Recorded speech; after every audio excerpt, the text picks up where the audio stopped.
miteka mafy dia mafy sika tompoko. Raha mbola misy mafy be mihoatra no izany dia ataovy ihany. Jesosy, Jesosy, tia anay, momba anay, mandrakizay, sa tsy zany ve, sa tsy zany ve. Alleloia. Voalohany dia manolotra ny arahaba ho antsika rehetra izay toka manatrika an'ity fotoam-pivavahana ity ary arabaina toy izany ianareo any tokantrano ka manaraka zao fotoam-pivavahana zao amin'ny alalany Facebook na amin'ny alalany YouTube na amin'ny alalany televiziona izany. Miarapantsika rehetra amin'ny anaran'i Jesosy aho ary mirary soa amin'ity androandroany ity ho soany fiainantsika rehetra, ho soany fiainanao ary tsy andalo fotsiny anie ny androandroany sy ny taona 2024 fa raha misy olona ho tahin'Andriamanitra dia ianao, ianao zay mino, ianao zay miteka mafy be. Omena tompo ny voninahitra ho atompontsika ty fotoam-pivavahana androany ity ka dia andao hivavaka aloha zany isika ka metraka ny fotoana rehetra eo an-tanan'Andriamanitra. Aorinan'izay dia toisantsika ny fampona amin'ny alalan'ny fiderana, amin'ny alalan'ny hira izay any an-tanantsika mba ho ataontsika. Andriamanitra tsy toa, la izy hatrizay adraiko mandrakizay misaotra sy makasitraka ny amin'ny fahasoavanao lehibe sy ny famindramponao ary ny amin'ny fitiavanao ka natratra ny androandroany zahay. Misaotra, makasitraka fa tsara ianao. Omena voninahitra anao Andriamanitra ary fotoam-pivavahana androany dia fotoam-pivavahana voataha, fotoam-pivavahana voataha ary mipasoka tamin'ity taona 2024 ity dia pasoka entina manamarina fa mpamonjy Jesosy, mpanafaka Jesosy ary fotony fiainana be dia be Jesosy. Misaotra Andriamanitra. Halleluia. Amen. Hira anankitelo no anisantsika ny fotoam-pivavahana izay ataontsika eto ka aoka tena anompontompo amin'ny fonao ray mantolo ianao. Mandresa anjara ho amin'izany tompoko.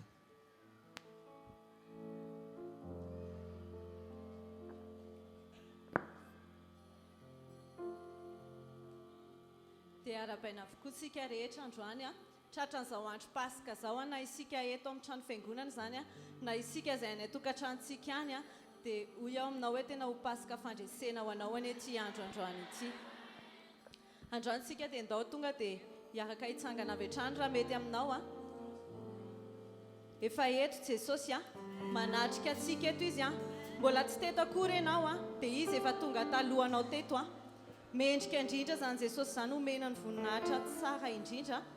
Dia ndao tsika samy mifantoka aza mitoditodika intsony aza mijerina amin'ny akaviana amin'ny akavanana fa andao Jesosy rery ihany no mpanjintsika, andao ihany koa eo anatrehany isika satria Andriamanitra lehibe izy, mahagaga izy.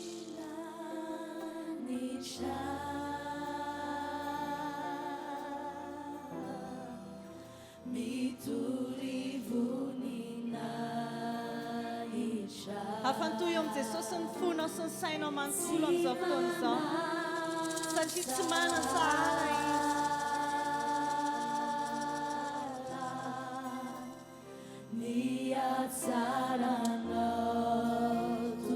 Ny lanitra mitory voninahitra.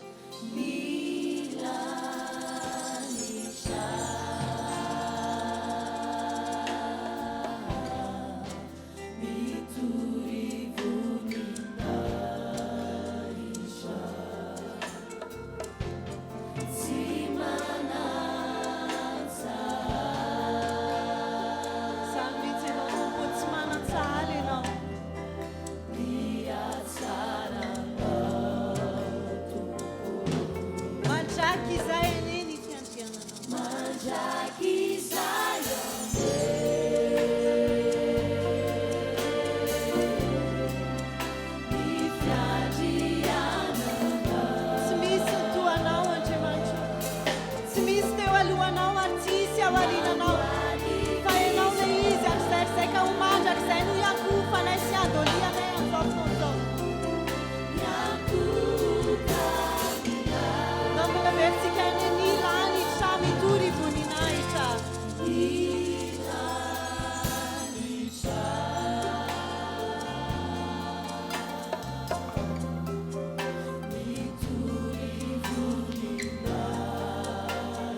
mandraky izay ane ny fiandriananao mandraky izay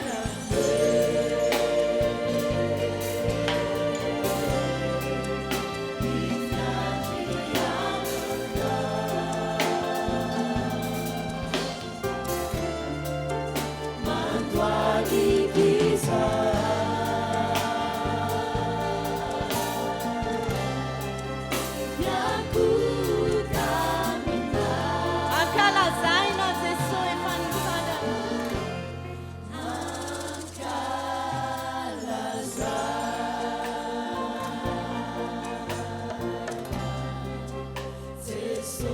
efa nisana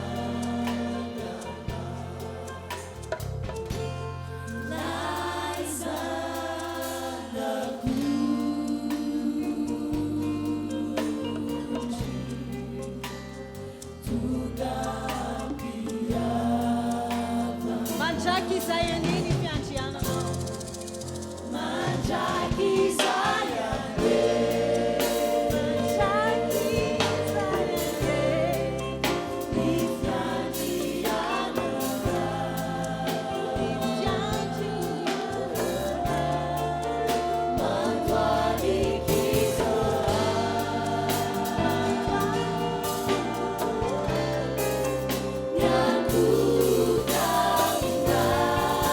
mandraky izay ane ny fiandriananao mandraky izay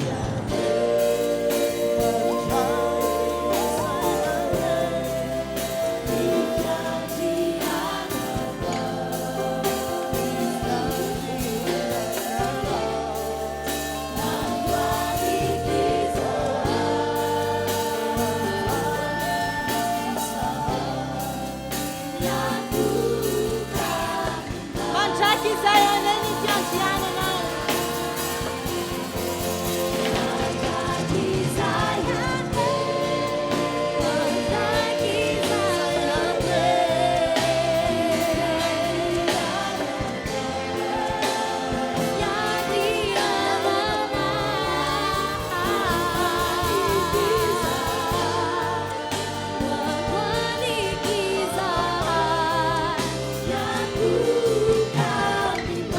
mandraky izay ane ny fiandriananao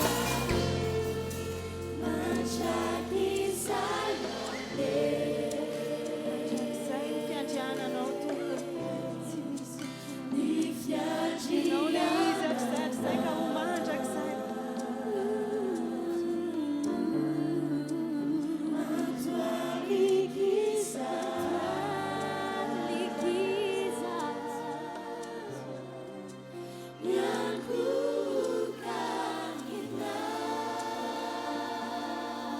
mitsy tompo enao rery any no iankofanay satria enao rery any Jesosy no namonjy anay ny ainao nefa nafoinao anay teo amin'ny azo fijaliana satria raha misy ny olona tokony ho voafansika teo dia izahay no ny fahotanay miaiky zahay tompo fa tsy misy ny toanao tsy hisy ny toanao fa enao rery any Jesosy raha mbola samy hery eto ambony tany ty dia tsy misy tahakanao tsisy tahakanao tsisy tahakanao Jesosy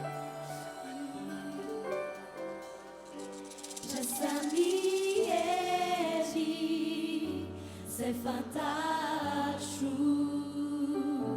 jasamifa efa nahitaro fanjakana sy fiandrianana tena tsisy azo arina tsy aminao misy azo arina aminao zao rehetra hity izao Jesosy izao rehetra vonizay androany iankohako eo anatrehanao injomianko eo anatreha satria mpanjaka enao tompo enao andriamanitra rehetra Andriamanitra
Satria manana anao izahay Jesosy dia mahero azy a satria ianao namonjy anay dia mandresy izahay mandresy amin'ny adina rehetrarehetra izahay satria efa noentinao zany rehetrarehetra zany Alleluia Alleluia tsy misy nitakana tsy misy olona mavita ny vitanao Jesosy a tsy misy olona mafony ahy ho an'ny sakaizany zany fa ianao ny exemple tsara indrindra ho anay ny fahafatesanao tao amin'ny azo fijaliana no tonga hery ho anay ahafahanay mandresy ny ady ara-pananay etsy anta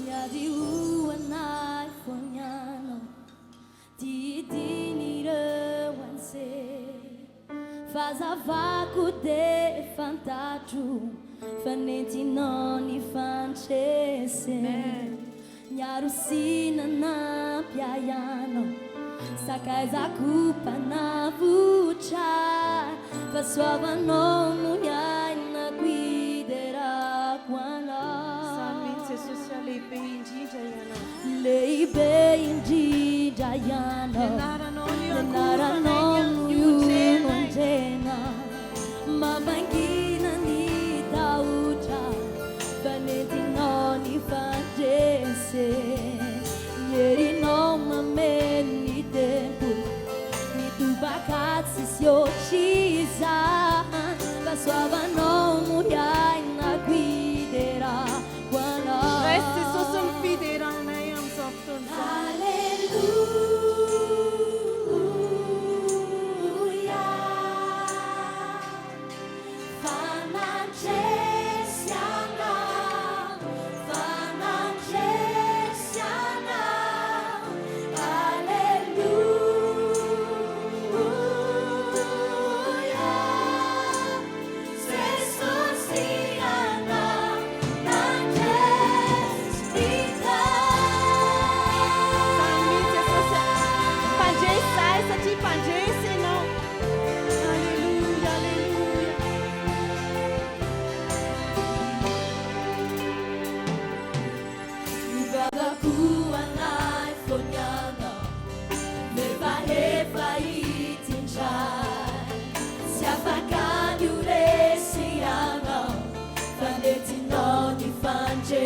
fandresy ianao Jesosy zay Mesia fanantena ny firene kasoavanao no iainako iderako anao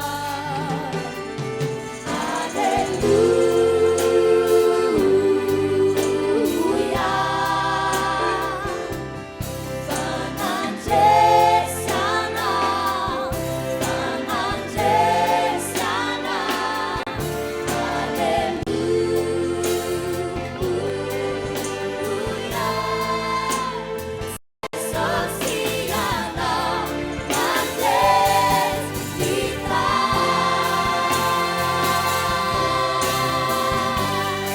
Mendrika ny verenanao Jesosy. Mendrika nankalazaina matakizay matakizay matakizay ny anarana. Io ny famonjena nataonao anay.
Vida tamin'ny asy fijaly dia nalevanaka anao vasana tsy natazona fanentinao ifandresy Oh yeah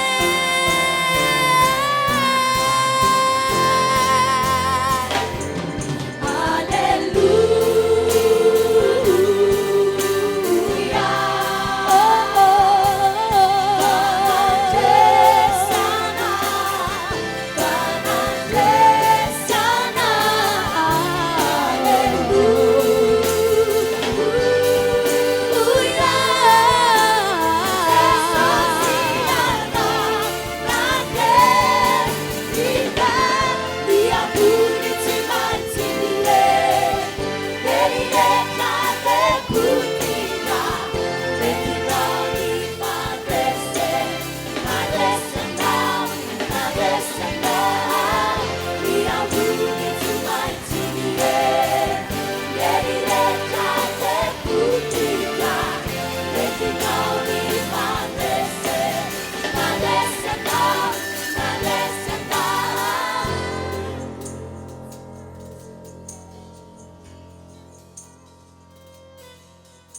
Sotranao Andriamanitra, ianao no la izy atraiko mandrakizay.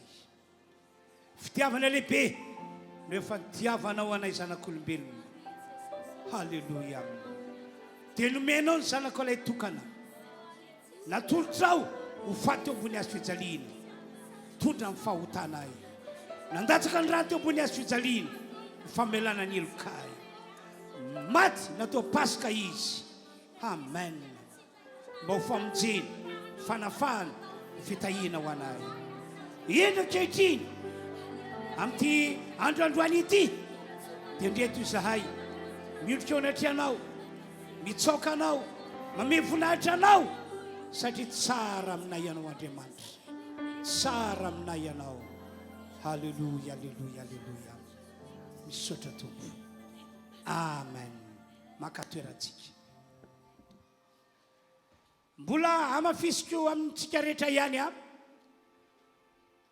zao paska 24 nankalazaintsika kristianina izao dia tsy ataontsika paska ho fahatsiarovana fotsiny ihany, tsy nataontsika paska ho fety fotsiny ihany, fa raha mihinanao androany dia ho amarinin'Andriamanitra aminao ny mahapaska an' Jesosy Kristy, ny marary toka eto ho sitranin'Andriamanitra.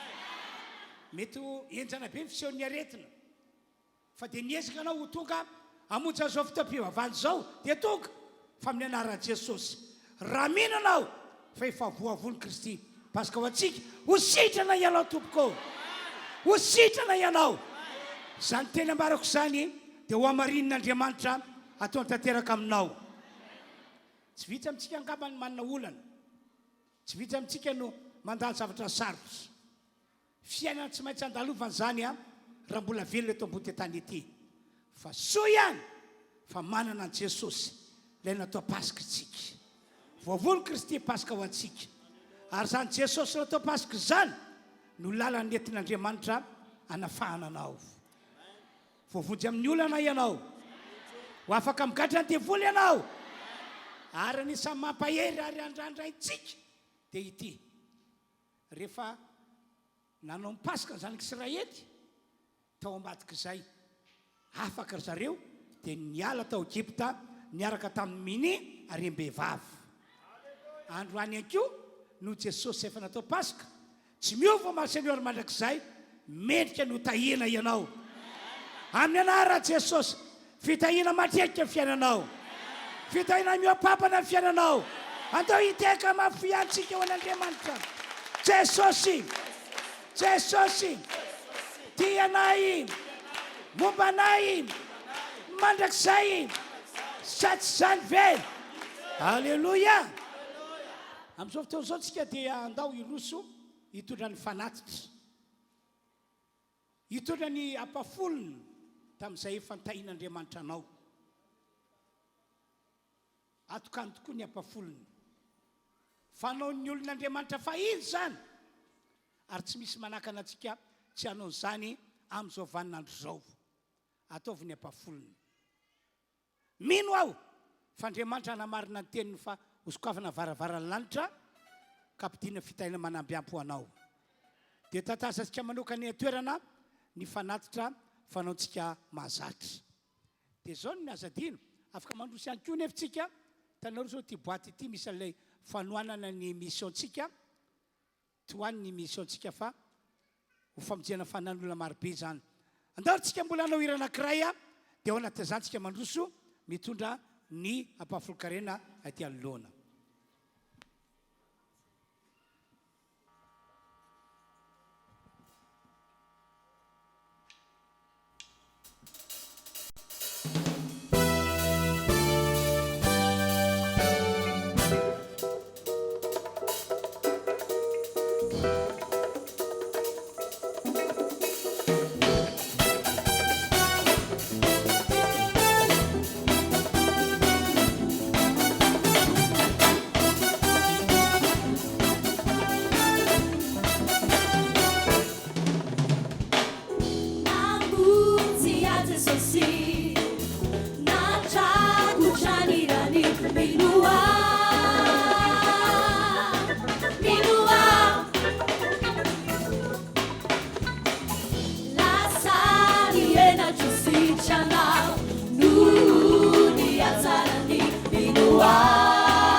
Jesosy, nanjaku chanirani minua.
Alleluia. Ny voninahitra dia ho an'Andriamanitra irery ihany zany. Amin'izao fotoana izao tsika dia iomakomana andre ny tenin'Andriamanitra. Izao ny teneniko aminareo. Ao anatin'ny fotoana anambarana ny teny dia mbola afaka miasatra hatramin'ny tompo. Tao anatin'ilay fanomboana fotoana zao ka nisy tsy sitrana ao anatin'ny fitoriana tenin'Andriamanitra dia afaka no sitrana ianao. Satria efa nilaza ny Baiboly fa nandefa ny teniny ny tompo mba sitrana ny marary. Dia mitovy amin'izany ekoa amin'ny alalan'ny tenin'Andriamanitra izay ambara dia misy ny famonjenan'ny olona ho afaka amin'ny olana. Misy ny tanamaherin'Andriamanitra hitondra amin'ny fitahiana. Ary ny olon'Andriamanitra dia mendrika andrain'izany fahasoavana izany. Ka andaontsika anao hira anankiray tsika miankohaka miorika ao anatren'Andriamanitra. Tiako isika rehetra teny fantoka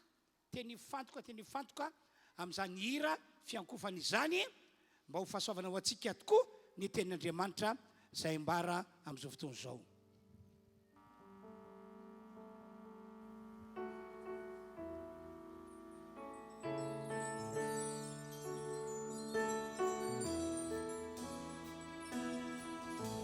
Akopimy masinao.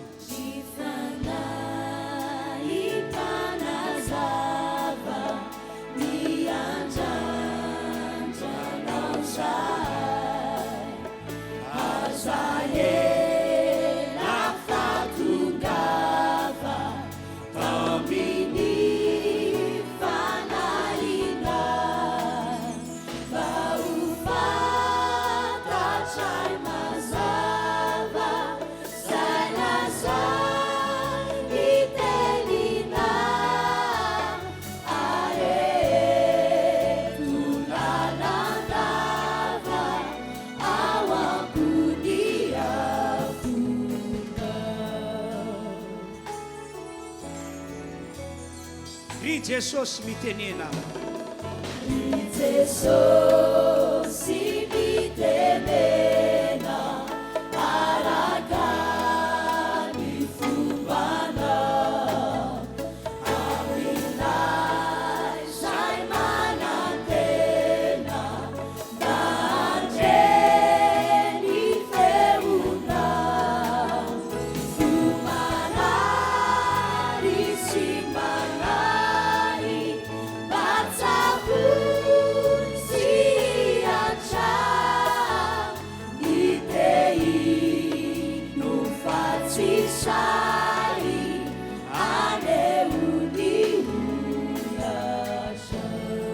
ranay mpanome ny soa tavy amin'ny fonao rehetra zany ery izany.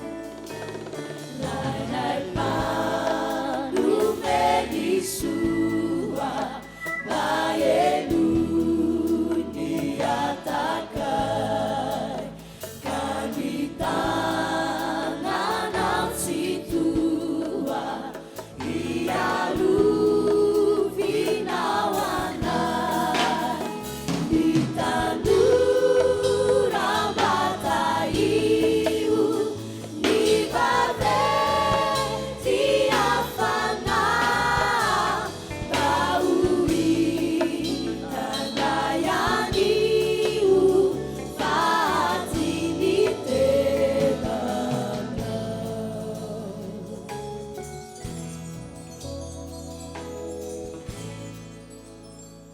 Omentsika toerany reto namana mpitarika reto a dia andolo iray tsika maky Baiboly. Sokafy ny Baibolyntsika rehetra ao amin'ny Samoela voalohany toko fahavita ambin'ny folo. Dia manomboka amin'ny andininy fadimy amin'ny efapolo no vakitsika ka hatramin'ny andininy faefatra amin'ny dimampolo.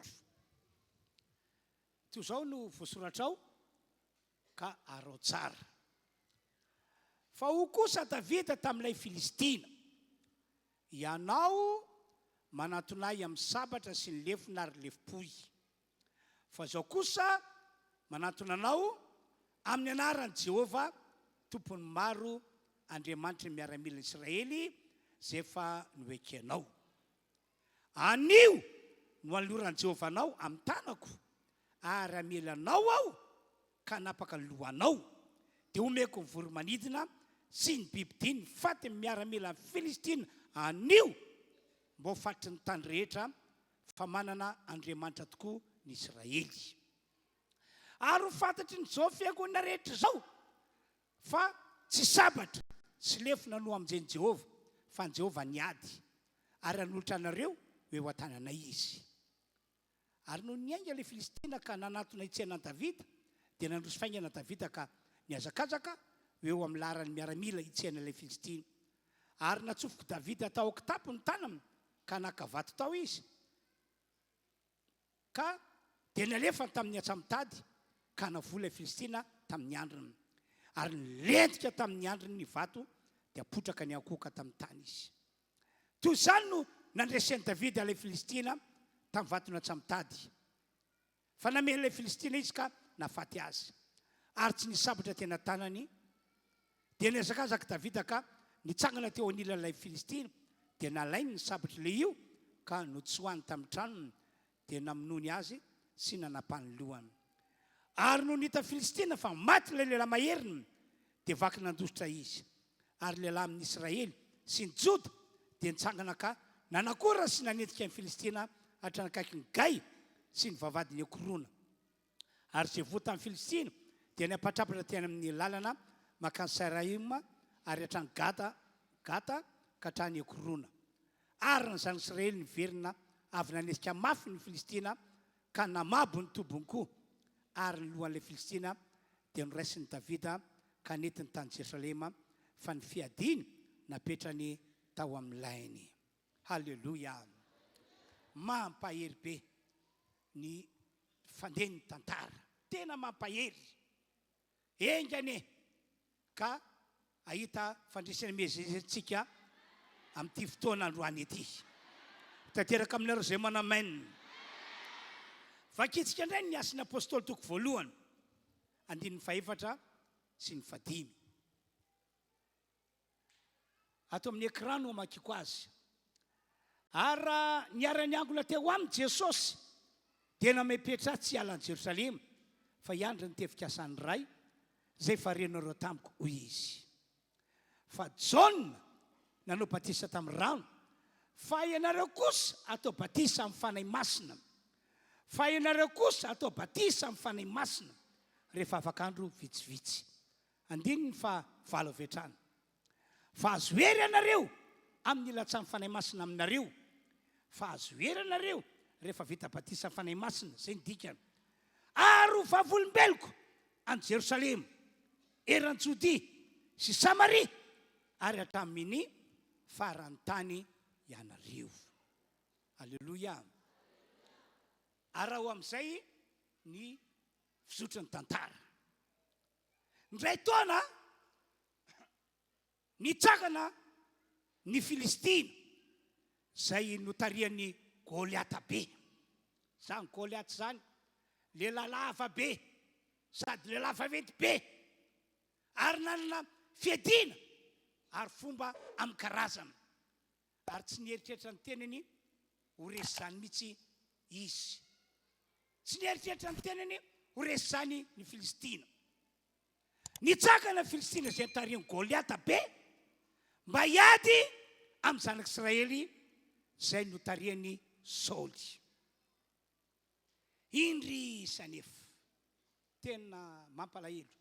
Indrisa anefa ny nampalahelo tamin'izany fotoana izany dia izao ny vatom-po sady raiky tahotra ny zanak'Israely olon'Andriamanitra raha vao nahita ny Goliata be. Avy hatrany dia kivy tanteraka ry zareo ary tsy nana tena ny andresy zany fa ny tao anatin'ny fony sy ny sainy dia hoe tsy maintsy resy isika. Tsy maintsy alopon'ny Filistina isika ary tsy maintsy ho andevon'ny Filistina isika. Mbola tsy nanomboka akory ny ady fa mbola vao vavana ampidiana, vavana ampiasaina dia fa zany ny zava-nisy teo amin'ny Saoly sy miaramila ny Israely rehetra. Tena nampalahelo sy namenatra ny zava-nisy tamin'izany. Tena nampalahelo sy namenatra ilay izy satria tahaka ireny olona tsy manana any Jehovah ho Andriamanitra ireny ny zanak'Israely. Tahaka ireny olona tsy manana Jehovah Andriamanitra ireny, Saoly mpitarika. Adiny tanteraka fa Jehovah Andriamanitra tsy tompo zao rehetra zao, Andriamanitra mahery, Andriamanitra magaga, Andriamanitra mahay zavatra rehetra. Adiny tanteraka fa izany no Andriamanitra tompony izy ireo. Zao no lasain'ny Baiboly vakina le teny fa tena mampalahelo hoe sady mamenatra. Zao voasoratra Samuela voalohany 7:9. Ary nijanona izy dia niantso miaramilan'ny Israely. Nijanona zany Goliata be dia nandrandrahona teo izy. Nandrandrahona tena miseho milay araka fomba fitenin'ny olona ankehitriny. Ary nijanona izy dia niantso miaramilan'ny Israely ka nanao hoe nahoana ianareo mivoaka ilatra iady? Tsy Filistina vao. Ary ianareo kosa mpanompon'ny Saoly, mifidiana lehilahy ray ianareo, aroka izy hidiny aty amiko. Raha tahina maresy ahy izy ka mahafaty ahy dia ho mpanomponareo zahay. Fa raha resy kosa izy ka matiko dia ho mpanomponay ianareo ka hanompo anay. Ary ho le Filistina, zao efa niaky miaramila ny Israely androany, amoaly elaray aho iady amiko. Eo amin'ny 10 lay fietsika nampalahelo sy namenatra. 11 safady. Ara reny Saoly sy ny Israely rehetra zany tenin'ilay Filistina Goliata be zany dia nivadim-po izy ka raiky tahotra loatra. Ry havana malala tonga eto, ry fiangonanao,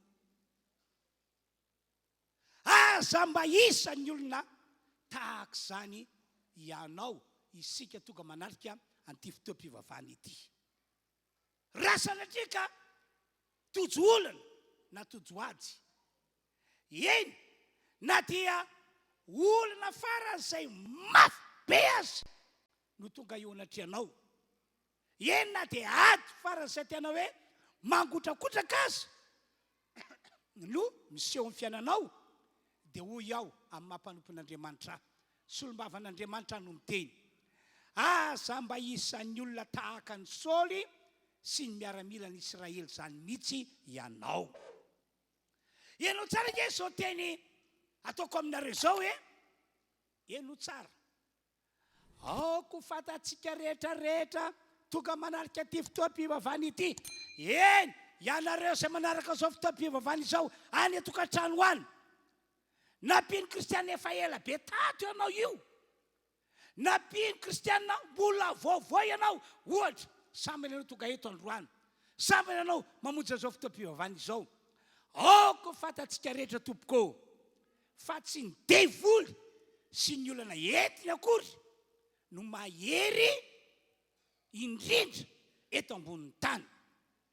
Tsy ny devoly sy ny olana entina akory no mahery indrindra eto ambonin'ny tany. Azonao ve ny tian'Andriamanitra ambara aminao? Tsy ny devoly sy ny olana entina akory no mahery indrindra eto ambonin'ny tany, fa Jesosy Kristy sy ny anarany. Halleluja, halleluja. Andoka vakitsika voalazy Filipiana 4 dia vakitsika ny 9 ka hatramin'ny 10 mba ho fantatrao ny marina. Filipiana 4 9 ka hatramin'ny 10 izay na dia nanana ny endrik'Andriamanitra azy, Jesosy io lazainy io dia tsy nataony zavatra fikirina mafy ny fitoviana amin'Andriamanitra, fa ny foanan'i Jesosy ny tenany tamin'ny nakany ny endriky mpanompo sy natongavany ho manam-pitoviana amin'ny olona. Ary rehefa hita fa nanatare olona izy, Jesosy io dia nanendry tena ka nanaiky hatramin'ny fahafatesana, dia ilay fahafatesana tamin'ny hazo fijaliana. Koa izany no nanandratan'Andriamanitra azy indrindra sy nanomezany azy ny anarana izay ambony noho ny anarana rehetra, mba ho amin'ny anaran'i Jesosy no andeolohan'ny lohalika rehetra, na ny any an-danitra, na ny aty an-tany, na ny any ambany tany, sy anaken'lela rehetra fa Jesosy Kristy no tompo voninahitr'Andriamanitra ray. Aza mbola isorona amin'ny écran voasoratra io. Zany ny toerana nametran'Andriamanitra ray an Jesosy Kristy. Ny any an-danitra rehetra afa-tsy ny ray ihany. Ny aty ambony tany rehetra na iza na izy natrany ambanin'ny tany. Raisiko ihany zany fobeny devoly. Dia natao andohalika eo anatrehan'i Jesosy sy natao andohalika amin'ny anaran'i Jesosy. Natao anaiky Jesosy avokoa ny lela rehetra, na lelan'iza na lelan'izy. Fa Jesosy Kristy no tompo voninahitr'Andriamanitra ray. Halleluja! Halleluja! Zany indrindra no antony mahatonga an'Andriamanitra mampitondra hafatra antsika amin'izao Pasika 2024 izao hoe ka tsy ho tonga tahaka ny zanak'Israely na ho tonga tahaka ny Saoly ianareo. Ekena ho Andriamanitra fa misy ny olana, misy ny ady. Avy any ambony Andriamanitra no mahita fa misy ny olana, misy ny ady eo amin'ny fiainanao. Ekena fa toa manana ny heriny sy ny fahefana izy. Fa izao tsy ny devoly sy ny olana entiny akory hoy Andriamanitra no mahery indrindra ety ambony tany. Fa Jesosy Kristy lay tompo sy mpamonjy ety zao tontolo zao ty. Ary zany Jesosy zany aiza misy azy efa ao anatinao izy. Efa mitoetra ao anatinao izy. Efa velona ao anatinao izy. Ka mitsakana raha lasana bavy hijoratra amin'ny farany tsy ho vozogozona fa efa voasoratra fa ianao natao andresino Jesosy. Natao andresino Jesosy. Halleluja! Ary ambony zany tsy ny devoly mihitsy ry havana malalo, ry fiangonana, tsy izy mihitsy ny tompony teny farany ny amintsika olon'Andriamanitra. Vadinio ange, ianao olon'Andriamanitra no Jesosy. Olon'Andriamanitra no Jesosy ao anatinao.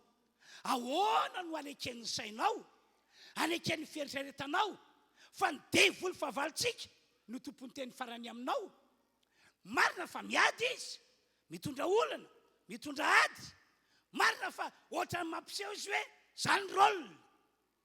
Ry havana malalo, tsy izy mihitsy ny tompony teny farany amintsika. Tsika manana ny Jehovah Andriamanitra, le rainy Jesosy Kristy sady raintsika.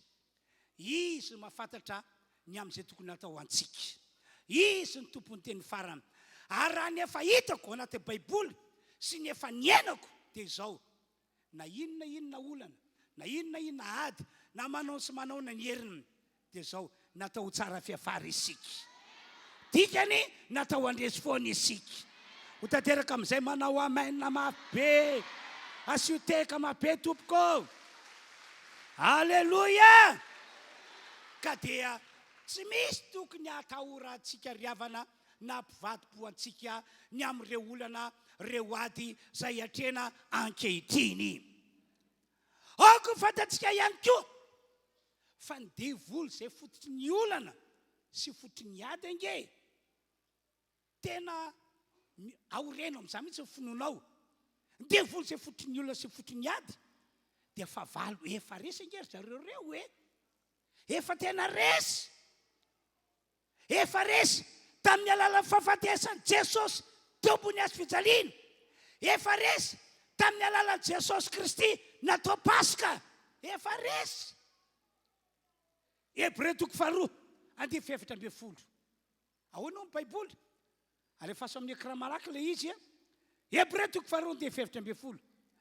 Ko satria manana lofo aman-drany zaza, satria mitafy nofo sy rano ny olombelona, dia mba nandray izany koa Jesosy, mba nampitafiana nofo sy rà ihany koa Jesosy rehefa tonga tety ambony tany. Inona ny tanjon'Andriamanitra? Mba andringanan'Andriamanitra amin'ny fahafatesany Jesosy lay manana ny herin'ny fahafatesana dia ny devoly. Io fahafatesany Jesosy teo ambony azy fijaliana io tsy ny programa ny devoly akory ny tanteraka tamin'izany, fa ny programa n'Andriamanitra. Programa efa tany aloha be tany no manin'Andriamanitra hoe ho avy ny andro, ho avy ny fotoana ampidiniko any ambony tany ny zanako ho ampitafiko nofo sy ray izy dia atolotro ho faty ambony hazo fijaliana atao paska mba atonga ny devoly zay mandehandeha ty ambony tany miseho milay miseho mizesta miseho rôle ho voaregana 100%. Zay zany programan'Andriamanitra. Dia devoly moa ny eritreritra hoe sitrapony tanteraka satria efa nisy fotoana tapa-kevitra plato fa amoritra an' Jesosy fa tsy hitany plato zay fatsoana na zay iloko Jesosy fa ny devoly na prisika vahoaka rehetra tsy mety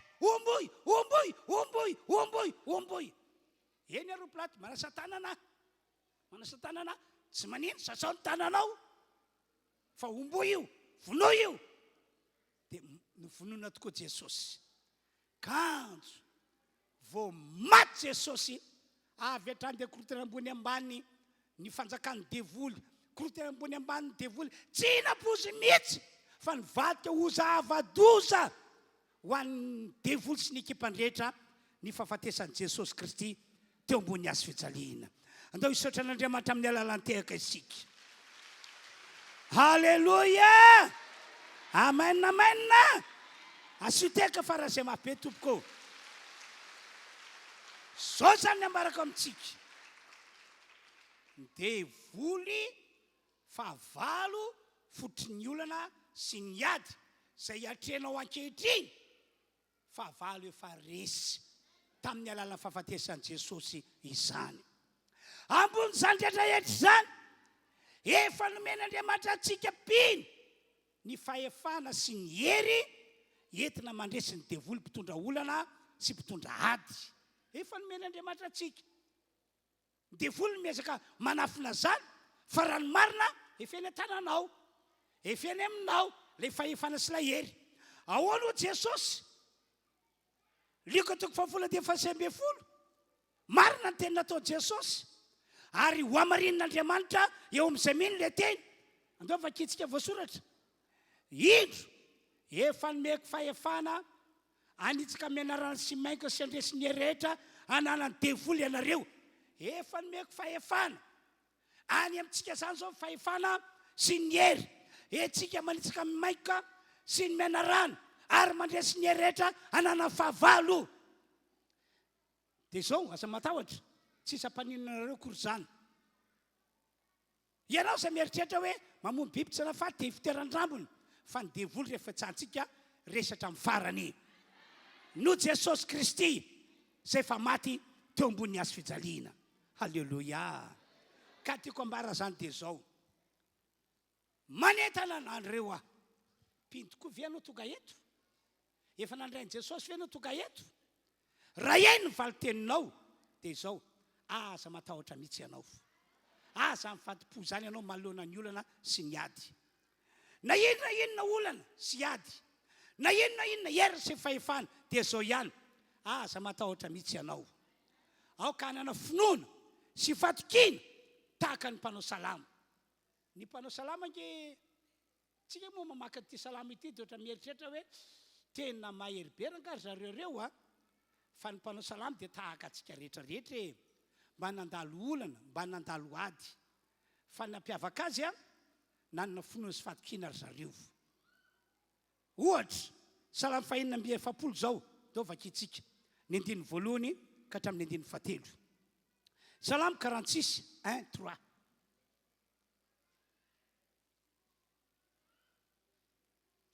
Andriamanitra no aro sy ero atsika mpamonjy morazo indrindra amin'ny fahoriana izy. Tena resy lahatra ny mpanao salamo fa io Andriamanitra ivavahantsika io no aro sy ero atsika mandritry ny androm-piainantsika sady mpamonjy morazo indrindra amin'ny fahoriana. Amen. Zao ny toa le teny koa izany zay le témoignage-ny koa izany no tsy atahorantsika fiangonana RHEFI eto Androndrakely na dia ho levina aza ny tany na mifidra ao anatin'ny ranomasina aza tendrombohitra na mirondroana sy misamboaravara aza ny onjana ka miororo tendrombohitra no ny fisafoakany. Halleluja. Halleluja. manentana antsika rehetra ao am'izao taona diavintsika izao. Aza matahotra ianao, aza mivadim-po ianao, na dia mafy be ary ny fiseho le atsy le olana, efa voasotra fa natao andresy ianao. Tanteraka amin'izay mino zany. Amen. Dia andao hiverenana indray a tantaran'ny zanak'Israely sy Saoly. Ny vadim-po sy raiky tahotra izy rehetra raha vao nentany Goliata be. Inona ny antony? Ny tena antony lehibe dia ity: satria efa niala tao amin'ny Saoly mpitarika ny fanan'Andriamanitra. Olon'Andriamanitra ihany Saoly sy ny zanak'Israely, fa saingy olon'Andriamanitra efa nialany ny fanahy masina. Ka rehefa niala ny fanahy masina teo amin'ny olon'Andriamanitra dia mazava be fa voakitsika rehefa vele teny fa niditra teo amin'ilay olon'Andriamanitra ny fanahy ratsy karazana le mpitondra tahotra. Ary zany fanahy matahotra tafiditra izany no nitondra tsy finoana sy tsy fatokiana an'Andriamanitra. Donc vakitsika voasoratra Samuela voalohany 12 14 fa ny fanany Jehova efa niala tamin'ny Saoly. Tsy ho resantsika ny antony natoka fanan'Andriamanitra niala teo aminy. Ary nisy fanahy ratsy avy tany amin'i Jehova nampatahotra azy. Zay zany voasoratra. Rehefa miala zany ny fanahy masina dia miditra ny fanahy matahotra, mahatonga tsy finoana sy ny tsy fatokiana an'Andriamanitra midominina amin'ny olon'Andriamanitra. Eny, na dia ireo apôstôly saika ka tratran'izany sao dia adinonareo ny tantara. Tena tratran'izany ny apôstôly. Ao amin'ny asin'ny apôstôly 4 2:7 ka hatramin'ny 1:30. Nisy fanenjena be tamin'izany andro zany. Fanenjena narana fandrahonana hoe nareo dokadraina, ianareo dia vonoina amin'ny sabatra, ianareo dia ataon'izao ataon'izao. Fa ity ny tena ny zavatra nitranga, lasa natahotra ny apôstôly. Lasa natahotra ny apôstôly. Tsy sany jory vavolombelona intsony, tsy sany vavaka ny marary, ary tsy navita ny toroteny mihitsy. Zany ny tantara amin'ny Baiboly, zany zava-nisy. Ka rehefa tena zoina tantara, satria niena ny fatra ny fanahy masina tao anatin'izy ireo. Tsy feno ny fanahy masina tahaka ny tany am-boalohany tamin'ny andro Pentekosta intsony ry zareo. Niena ny fatra ny fanahy masina. Ka rehefa niena dia normal be tahaka izay nahazo an'i Saoly sy ny zanak'Israely no nahazo azy ireo. Tsy aveliko indray, tsy nasa ny joro ho vavolombelon'i Jesosy, tsy nasa ny vavaka ho an'ny marary, tsy nasa ny tory ny tenin'Andriamanitra, fa nampiavaka azy kely fotsiny tonga saina reto apôstôly taty aoriana. Ary zany no antony tonga azy ireo tapa-kevitra hoe andao hivavakatsika. Fa tsy normal zao fiainantsika zao. Tsika ve apôstôly, tsika ve mpianatra Jesosy dia lasa kanosalahy, lasa kivikivy, lasa tsy mavita ny vitantsika teo aloha. Andao nge vakina voasoratra e asin'ny apôstôly 4 2:7 ka hatramin'ny 9 fa 1:30. Fa efa niangona marina tokoa teto amin'ity tanàna ity Herôda sy Ponty Pilato mbany Jetilisa sy ny olona Israely anohatra ny mpanompona masina dia Jesosy zay nosoranao. Mba anao zay notendren'ny tananao amatsainao atao raha teo. Ko ankehitriny tompo eno tsara ny 9:20 zay le vavaka. Ko ankehitriny tompo jere ny fandrahonana, ary omeo anay mpanomponao ny mba hitory ny tenao amin'ny fahasahiana rehetra, satria fa tsy tao amin'intsony ny fahasahiana toroteny no ilay fanahy masina niala teo aminy, zany hoe tsy nameno azy ireo intsony. Ko ankehitriny tompo jere ny fandrahonana, ary omeo anay mpanomponao ny mba hitory ny tenao amin'ny fahasahiana rehetra. 9:30 omany ny anjiranao ny tananao asitrana sy anaovanao famantarana sy fahagagana amin'ny anaran'i Jesosy mpanomponao masina.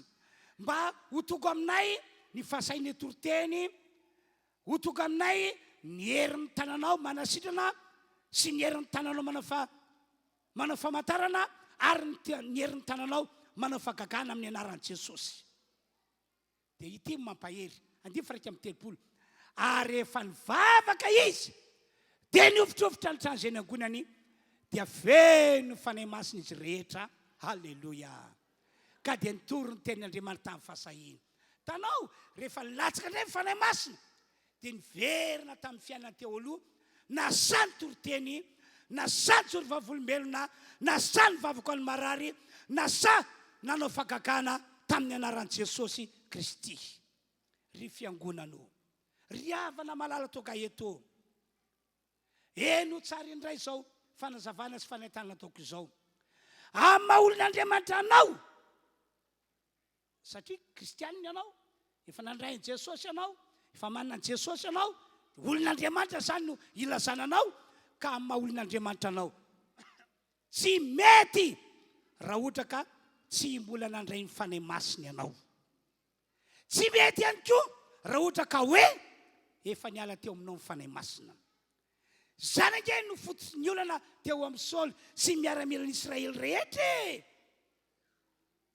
Tiako ambara zany dia zao, tsy ampy ny hoe efa mpino ianao, hoe efa manana Jesosy ianao, fa ny sitrapon'Andriamanitra ianao mandray ny fanahy masina, ianao atao batisa ny fanahy masina, ianao feno ny fanahy masina. Zay zany tena mety indrindra maha olon'Andriamanitra antsika. Zany ange no ato natokan'Andriamanitra ray nilaza fa amin'ny andro farany dia handatsaka fanahany amin'ny olona rehetra izy. Raha marimarina kokoa dia amin'ny andro farany no handatsaka fanahany amin'ireo izay azy, amin'ireo izay manompo azy ny tompoandriamanitra ray tsy to. Fa aminanina nampitonen'Andriamanitra ny joelam-paminany zany 3valonjato taona taloha ny natokavan'i Jesosy no naminany an'izany joelam-paminany. Tamin'izany Andriamanitra no efa nafantatra hoe amin'ny andro farany dia hisy olana lehibe, hisy ady goavana izay tsy maintsy hatrehan'ny olombelona rehetra velona any ambony tany. Ary olana sy ady goavana io ampahory olona io, ampijaly olona io, hitondra famosam-po ho an'ny olona maro io.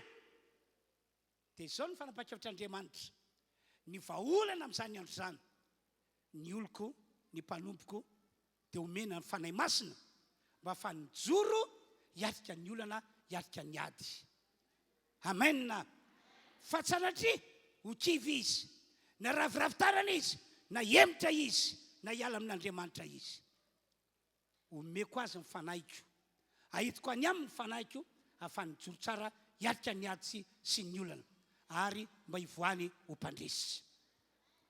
Zao tokoa ny teny nataon'i Paoly, Timoty 2:8.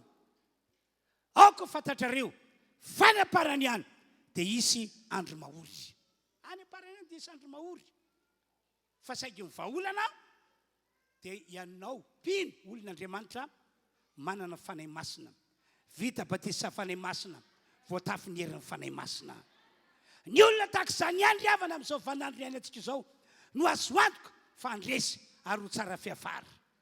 Misy ny olana, misy ny ady, asa mbola mafisiko ve ny tena momba azy, enjana be zany ny olana sy ady izany. Fa ny mampahery, ny olon'Andriamanitra manana fanahy masina, nandray ny fanahy masina, vita batisa fanahy masina, feno ny fanahy masina. Ny olona tahaka izany ihany no azo antoka fa andresy sy ho tsara fiafara. Mbola nanamafy an'izany Jesosy Kristy melohan'ny akarany ho any an-danitra. Nofirian'i Jesosy ny mpianatra dia ho Jesosy, anazava kely aminareo aho izy izy fa izaho io andeha, efa vita missionko teto ambony tany, andeha aho. Asa malahelo ny fonareo, fa raha andeha dia hanamboatra fitoerana ho anareo ary ho avy indray kahaka anareo. Dia izao efa naniraka anareo efa namebaiko anareo aho hoe mandehana mitory vavolombelona, mandehana mitory firazantsara, lazao amin'ny olona fa izao no mpamonjy ity zao tontolo zao ty.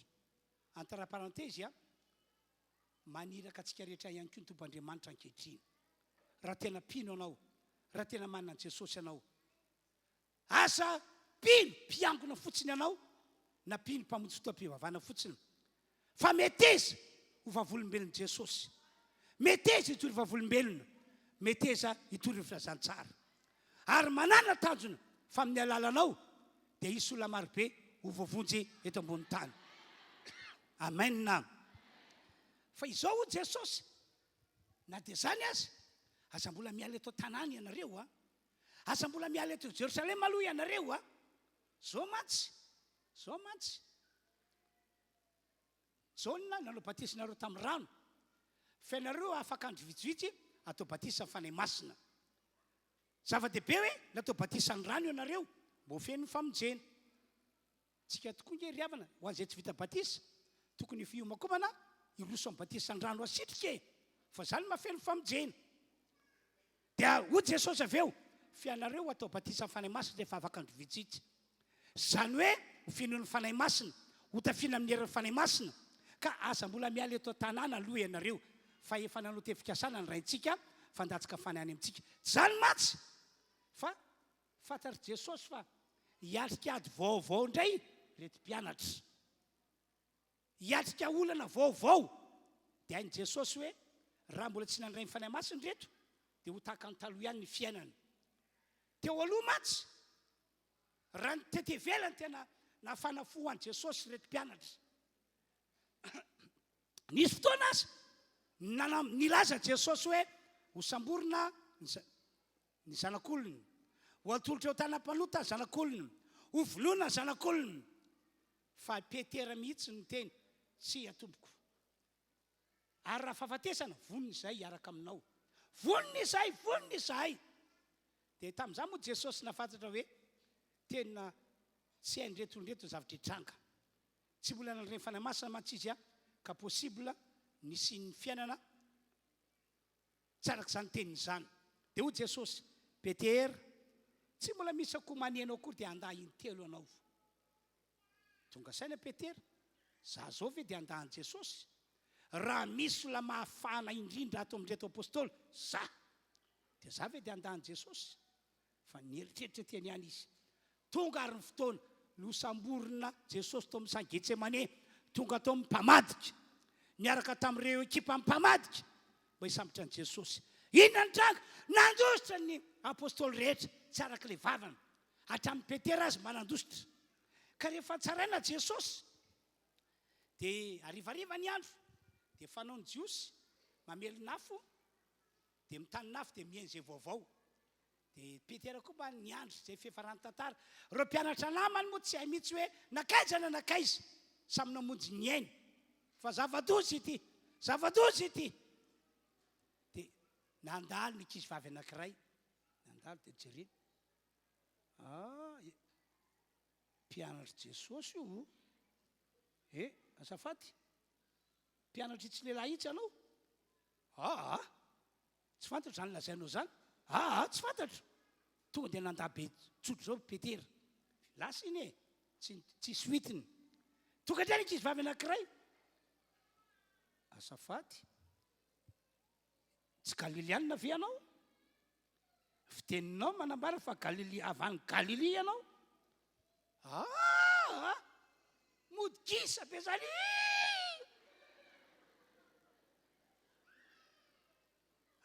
Nanday izy, lasa iny tsy soitiny.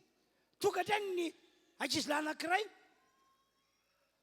efa hitako niaraka tamin'io lehilahy io ianao, efa hitako masoko nahitanao niaraka tamin'io. Mba hitany tsy fantatro zany lehilahy zany. Za koa ary mba vahiny eto amin'ny tanàna, tonga manara-baovao. Zany ny zavatra nitranga. Satria tsy mbola nomena azy ireo ny fanahy masina, tsy mbola niraisy ny fanahy masina. Dia ho Jesosy, asa mbola miala eto tanàna ianareo. Meloa ny akaran'i Jesosy io, fa tsy tiako hiverina aminareo le fiainana niainanareo teo aloha. Fa mila mandray ny fanahy masina ianareo. mila atao batisa fanay masiny ianareo, mila finoana fanay masiny ianareo. Andiny fahavalo, asa apôstôly toko voalohany dimy fahavalo, fa azoera anareo amin'ny latsany fanay masina ao aminareo. Azoera anareo, voatafiera anareo ka afaka ny vavolombeloko eto Jerosalema, Samaria ary rehetra aparantany. Azoera anareo ka afaka ijoro hiatrika ny olana sy ny ady zay tsy maintsy hitranga eto ambony tany ety. Ry fiangonanao, tsy maintsy mandray ny fanay masina ianao. Tsy maintsy, tsy safidy io, tsy maintsy mandray ny fanay masina ianao. Aroko fenona mihitsy amin'ity androandroany ity, ahafahan'Andriamanitra mitondra anao ho amin'ny fandresena sy ho amin'ny fiainana tsara fiafara indrindra. Amen. Tsaro fa tsy diso mihitsy ny teny anaty baiboly ity. Tsy diso. Fa zay voasoratra dia marina sy tanteraka avokoa. Misy teny izay nataon'Andriamanitra any amin'ny Exodus toko 4:12 dia 4:14. Hoy Andriamanitra, Jehova hiady ho anareo fa ianareo kosa angina. Malona ny olona sy ny ady dia Jehova Andriamanitra reo no hiady ho anareo, fianareo mangina. Ahoana moa no atokazany teny zany ho tanteraka? Voalohany, mila manana Jesosy aloha ianao. Mila manana Jesosy mitoetra ary velona ao anatinao ianao. Fa ny faharoa, mila mandray fanay masina ianao. Mila vita batisa amin'ny fanay masina ianao. Mila feno fanay masina ianao. Rehefa izay, dingana faharoa izay no hitan'Andriamanitra eo aminao, ry havanao, azo antoka, na manahoana sy manahoana fisehoan'ny ady sy ny olana, na manahoana sy manahoana ny heriny, azo antoka fa Andriamanitra mpandresy anao. Andriamanitra tafitanao hatramin'ny farany. Aleloia! Jereo ny tantaran'i David e. David mbola tovolahy, mbola zaza tsy ampy taona, dia nirany rainy izy hoe anaka, ndana mandehana ento reto mofo sy fromage reto dia atero any amin'ny zokinao lahy, any amin'ireo rahalahinao, ary mba fatapataro hoe manahoana sy mahoana zareo any amin'ny tany ady any. Dia reto akeo misy mofo sy fromage eto ho an'ny solim-panjaka. Entre parenthèse, tamin'izany fotoana izany, tany aloha be tany, efa fiainan'ny olona manompo an'Andriamanitra ny mamatsy mpanompon'Andriamanitra. Efa fiainana izany. Dia taty aoriana tamin'ny andron'ireo apôstôly dia mbola no hamafisina ny famatsiana mpanompon'Andriamanitra. Fa fitahiana ho an'ny olon'Andriamanitra izany. Amen. Tsika fiangonana, ataovy zava-dehibe sy manan-danja aminao ny mamatsy mpanompon'Andriamanitra, ny manohana mpanompon'Andriamanitra amin'ny lafin-javatra be dehibe, fa fitahiana ho anao izany. Halleloia! Halleloia! Nisy olona zao ndray mandeha mivanginay. Dia rehefa vanginay izy dia efa nisy antony na manginay azy, dia efa nanomana vola izay omena azy. Tsy vola kely no nomanina fa somary bebetsaka ihany. Satria hitanay hoe mila fanampiana izy. Kanjo, izy ndray no nanome. Dia ozy nazavaina taminao, fantatrainga ny olana mahazo anao hoe, fantatrainga zavatra trianao hoe, fa raiso ity, fa zany ny antondena ity, hamangy anao, dia hanome anao an'izao zavatra izao. Mba ho tahiny izay dia, allo, raisinareo ny avaty amiko. Dia rehefa nieritreritra teo dia hoy izaho hoe, tompo, tsy ho laviko izany satria lalam-pitahiana ho azy, dia niraisiko ny vola tany aminy. Izay vola be ihany koa fa tsy vola kely. Niraisiko satria fantatro fa lalam-pitahiana. Ka itsika mpino io dia tena mpianarina anina fiainana tahaka izany, satria efa niainany teo aloha ary tsara mbola iainantsika mandraka ankehitriny. Amen. Kanefa rehefa manome anao, ataovy amin'ny fonao rehetra, ataovy amin'ny fananao rehetra, amin'ny herinao rehetra. Ajantsika hatreo aloha iny. Dia rehefa tonga tany amin'ny tany ady Davida, dia gaga izy nahita ny Saoly nahitany miaramila rehetra mivaraontsana raiky tahotra kify tanteraka dia Davida fa maninony ianareo kifikify tako zao fa maninony ianareo matahotra n'io lehilahy tsy mifora io fa gatsika tsy manana Jehovah ho Andriamanitra ivavahantsika iakeny atsika sy ateratsika no dia tahako zao no ataonareo avy alao iady amin'ilay io avy alao iady aminy dia dingantsika tantara dia raikitra ary fa tsofina rano Davida dia iady amin'ny Goliata tsy hoe lehilahy bokonosatra izy na lehilahy efa nianatra ny ady izy tsia fa ny fantany dia zao ato anatiko ny fatokina sy ny finoana fa Jehovah Andriamanitra miaraka amiko izy no ampandresy zany natoka Davida ny teny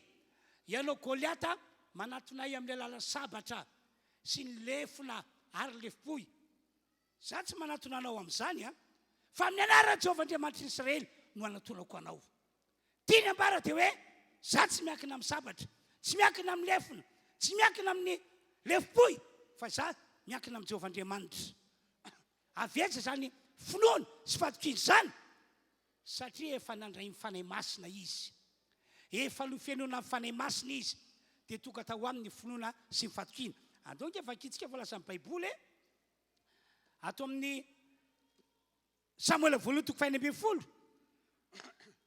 andiny 7 ary Samuel nandray nitandroka feny diloilo ka nanositra azy nanositra ny Davida teo amin'ny ralahany ary ny fanany Jehovah dia nilatsaka tamin'ny Davida hatramin'iny andro iny dia nitsangana Samuel ka nakany rano Samuel nandray tandroka misy diloilo dia nahidina teo amin'ny Davida dia feno fanahy masina izy dia voaositra zany izy ary tahorina zay dia nilatsaka tamin'ny Davida ny fanan'Andriamanitra zay fanan'Andriamanitra nameno Davida zay no nitondra fatokina sy finoana tao anatiny ka nahatonga azy nasa niata amin'ny Goliata ary ny fiafarany dia arabaky teny navoaka n'Andriamanitra ho mpandresy Davida voamarina tokoa ilay teny hoe Jehovah iady ho anareo fianareo kosa angina halleluia halleluia ry havana ry fiangonana malala tonga eto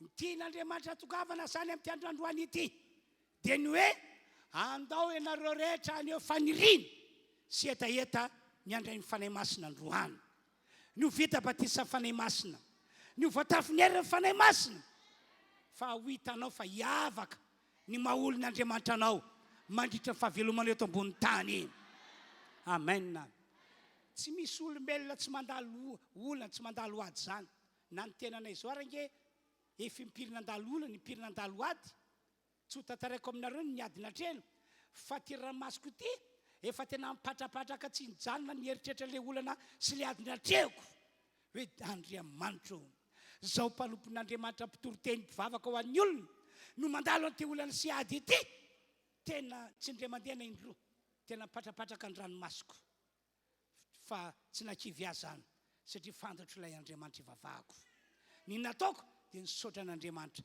sy nakasitraka azy ny nataoko dia nitoetra voatafiery mandrakarivo zany tian'Andriamanitra hitondrana anao androany malahelo izy mahitanao ao anatin'ny olana sy ny ady kanefa tsy manam-pinoana tsy manam-fatokina ny andresy malahelo Andriamanitra ianao efa nividin'Andriamanitra tamin'ny rano Jesosy efa nividina lafangy anao ahoana no matokanao tsy voalaza fa ao am-pon'Andriamanitra tena ao am-pony anao tena ao am-pony anao tiany andresy anao tiany ho tsara fiafaranao andao hivavaka tsika rehetra mba handray mifanahy masina mba vita batisa fanahy masina mba feniny mifanahy masina ary matoky fa hiavaka ny fiainanao amin'ny tetony ity tanteraka aminareo anizy zany dia zao zany hivavaka tsika rehetra tena hivavaka anamafy ny faloran-tena dia ao anatin'ny vavaka asy olona etaeta tsy faniriana andray ny fanahy masina vita batisa fanahy masina ary ho feno ny fanahy masina hivavaka araka zany tsika dia avy eo toizatsika amin'ilay fandraisana ny fanasan'ny tompo halleloia no zavatra lehibe amintsika Andriamanitra ianareo kosa zay vao voatendry tsara fandraisana tsara aminareo to dia mandroso ety anoloana ety tonga dia manosotra ty alohany ety tsika andao tonga dia vavaka atsika rera tompoko malora tena ho an'ny tompo malora ny fiainanao ho an'ny Andriamanitra malora tenanao ho an'ny tompo malora ny fiainanao ho an'ny Andriamanitra amafiso fa tsy hevitra tsy verin-dalana zany mihitsy anao ary aoka ho fialona fanahy masina vita batisa fanahy masina ianao samy mivavaka araka izany a tsika rehetra aoka ho fialona ny fanahy masina ary ho vita batisa ny fanahy masina ianao samy mivavaka araka izany tsika rehetra sokafa mivavanao sokafa mivavanao sokafa mivavanao sokafa mivavanao tompoko aoka andray ny fanahy masina vita batisa fanahy masina voatafinera fanahy masina aza miandry olana sy ady makotrakotraka ianao fa tena hivavaka fa dia nyzao mivavah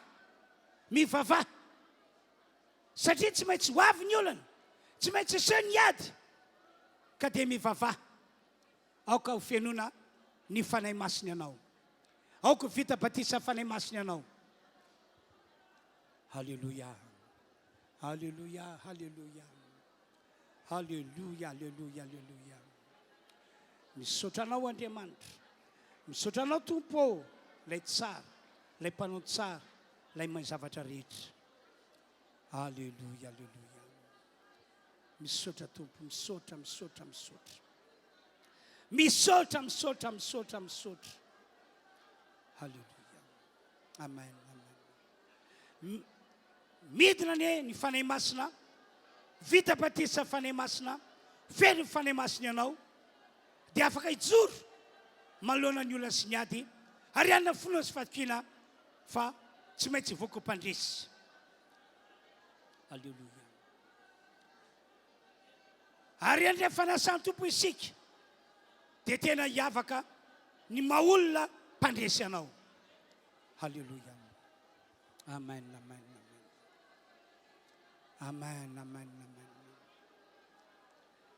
mito ihany vavaka tazomena tananao ny mofo fanalika ny latabatra tompo isika ho anareo izay tsy manana le mofo manosoa ty alohana ity maka ny anjaranareo ianareo halleluia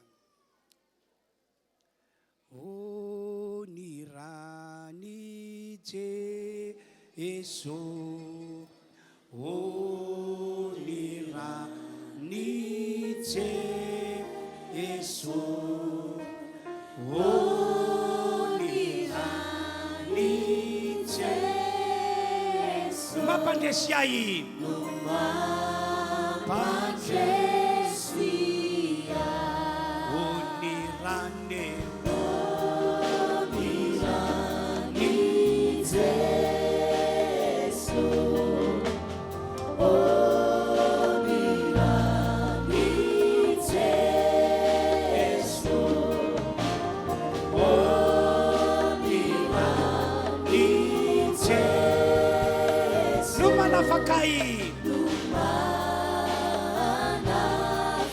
Mbola veritsika iazan'io zany o ny rany Jesu o ny rany Jesu o ny rany Jesu no mandresy mampandresy ahy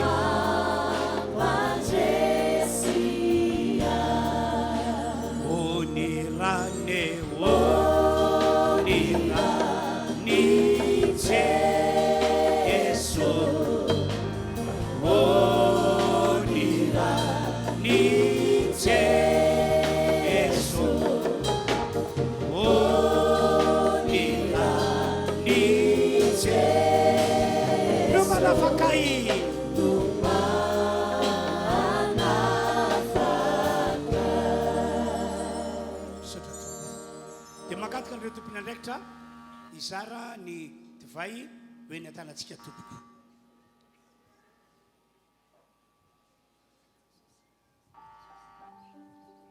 dia angatantsika hitsangana amin'ny toerana misy antsika.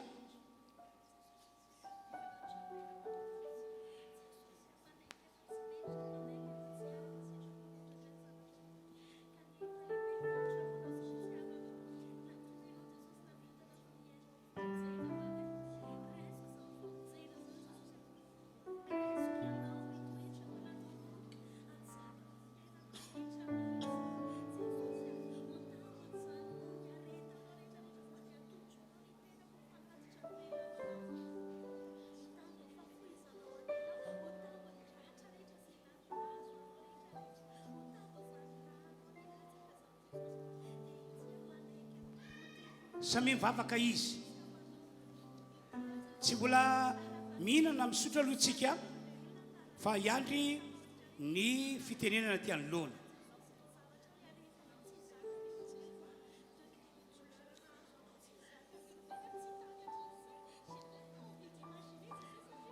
Samy mivavaka izy, ny fanatrehantsika ny latabatra tompo dia hitotra antsika ho amin'ny fandresena mihezinyeziny. O Jesosy, zao nataovy ho fahatsiarovanahy. Manambara ny fahafatesan'i Jesosy isika rehefa mihinana ny mofo sy misotro ny kapoaka.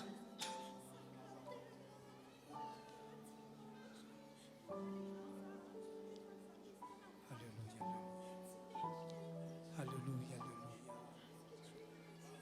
Misaotrana ho Andriamanitra, misaotrana tompo, misaotrana. Amen, amen, amen, amen. Amen, amen, amen. Misaotra tompo, misaotra Andriamanitra, misaotra. Halleluja, halleluja. Amen, amen.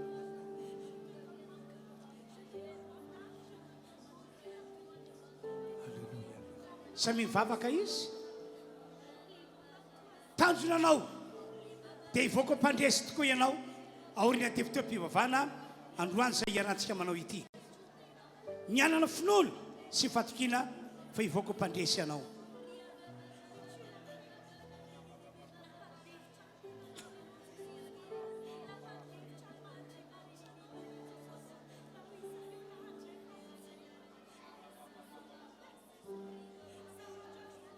Halleluja, halleluja.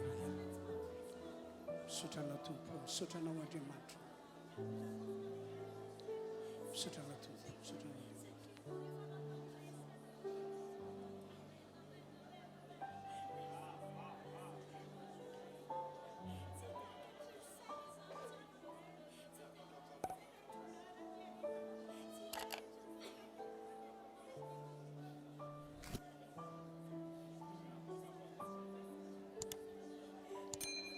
Halleluja, halleluja.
manginy isika tazomena tananao ny mofo sy ny divay dia zao ny voalaza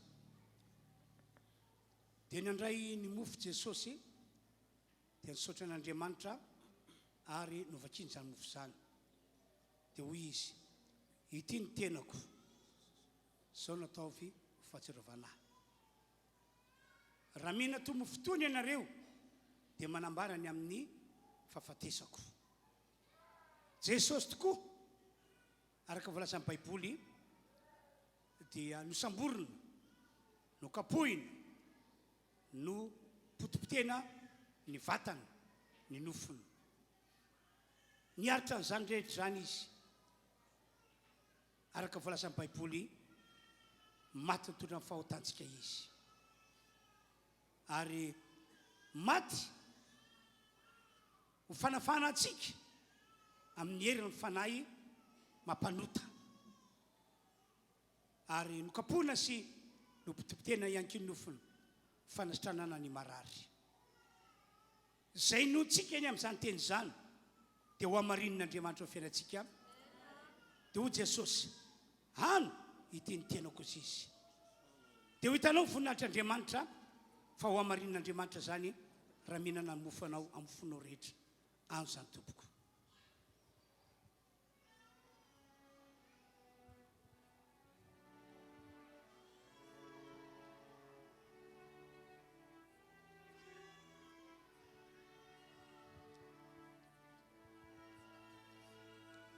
dia araka zany ihany koa ny kapoaka no raisina kapoaka misy ny divay dia nisaotra an'Andriamanitra izy dia vita zay dia natolo ny mpianana sotroinareo ity zao nataovy ho fahatsiarovanahy raha misaotra ianareo dia manambara ny amin'ny fahafatesako Jesosy tokoa dia efa nalatsa-dra ho famelan-keloka ho fampihavanantsika amin'Andriamanitra ka androany sotroy iny divay tadidiny rano Jesosy iny ahafan'Andriamanitra manamarina fa voavoila eloko ianao vita fihavana amin'Andriamanitra ianao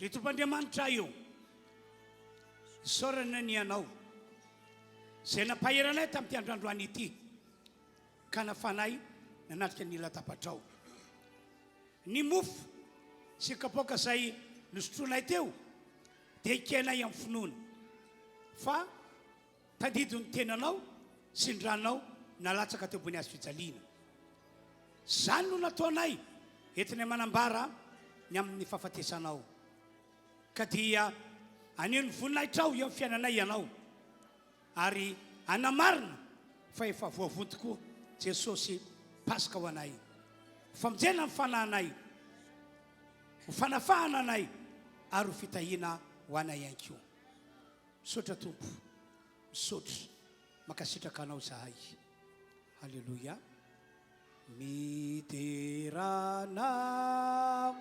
Andriamanitro fa lehibe ianao fa lehibe Valeite miterana Andriamanitro fa lehibe ianao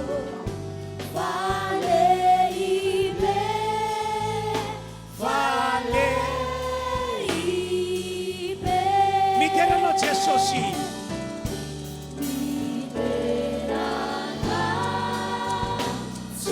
Jesosy tompo makaka ianao makadiana makadiana miterana Jesosy tompo makadiana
misaotra Andriamanitra fa vita somatsara ny fanatrianay ny latapatrao latapatra ny tompo tamin'ity andro androany ity ka dia omena voninahitra anio ampitso ary mandrakizay ianao fahasoavana lehibe ho anay ny fotoam-pivavahana androany ka dia omena voninahitra anao amin'ny anaran'i Jesosy amen makatoerantsika tompoko